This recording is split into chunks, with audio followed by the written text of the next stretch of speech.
বসুন্ধরা গার্মেন্টসের শ্রমিকরা গত পরশুদিন ধানমন্ডি মালিকের বাসায় ঘেরাও করেন।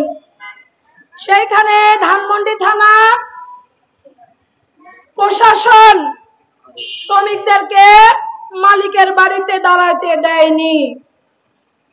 শ্রমিকরা ভাত খেতে চেয়েছিল, তাদেরকে খাওয়ার সুযোগটুকুও দেওয়া হয় নাই।